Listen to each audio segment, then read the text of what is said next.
वो मिर्जा जहन्नमी के बारे में किसी ने कहा है, क्योंकि जो रोजाना उसके बारे में कहे फिर हम रोजाना आगे से जवाब भी देते हैं। उसने कहा कि इमाम गजाली ने कहा, वो जो कहने वाला उसको पता नहीं, ये पता भी है कि इमाम गजाली ने क्या कहा।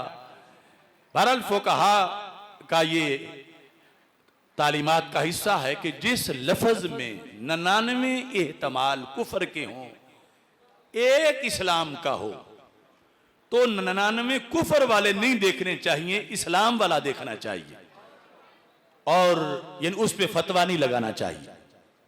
तो ये कानून, इसको बिल्कुल हम सच्चा समझते हैं।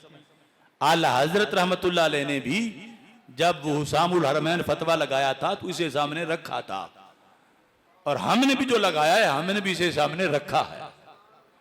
मगर मैं उन लोगों को बताना चाहता हूं कि लफ्ज़े दज्जाल जिसने अपनी जुबान से सरकारे दो आलम सल्लल्लाहु अलैहि वसल्लम के लिए साबित किया, सिर्फ बोला नहीं, दलाइल देके साबित किया, तो इसके अंदर कोई ईमान वाला एहतमाल है ही नहीं। वो कह रहा है कि दज्जाल से मुराद मेरा कज़्ज़ाब है, तो ये भी उज़रे गुना बदतर अज़ गुना, इसमें कोई दूसरा एहतमाल ईमान वाला मौजूद नहीं है। लिहाजा ये कहकर कोई गुमराही ना फैलाए कि ये सख्ती हो गई है उस पर और गलत फतवा दिया गया है और गलत 295 सी लगी है। हम मौजूद हैं, जिंदा हैं, जिसको घुमंड है वो आ जाए, हम उसका शक दूर कर देंगे इंशाअल्लाह।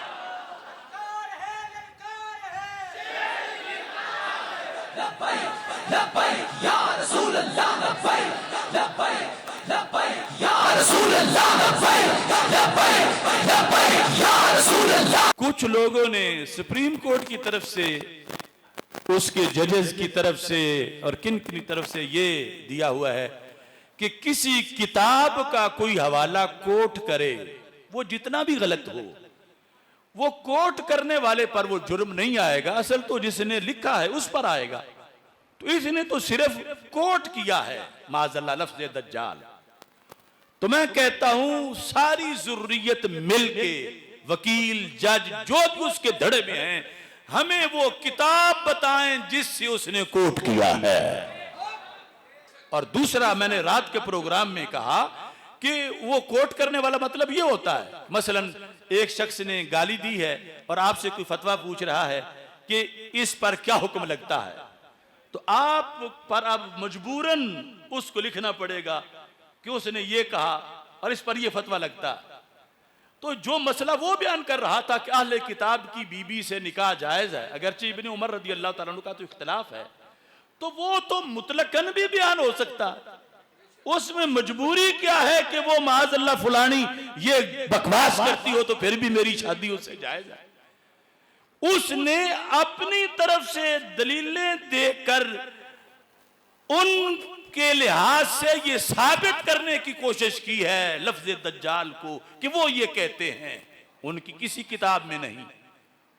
ये वो नहीं जो सिर्फ हिकायत और रवायत करना होता है, ये है कि किसी बात का पूरा हामी होना, उसको साबित करना।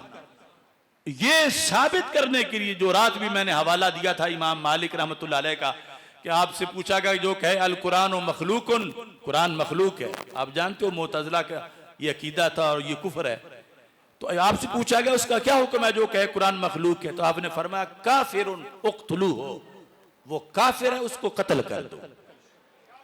अब जब मसला पूछने वालों ने उसको जाके बताया कि ये फतवा है, तो उसने कहा इमाम साहब के सामने आकर कि आपने वैसे ही फतवा दे दिया, इन्नमा हक़ैतुहु, मैंने तो कोट किया था, सिर्फ मैं अपनी तरफ से नहीं कह रहा था, मैं तो उनकी बात कह रहा था कि वो ये कहते हैं।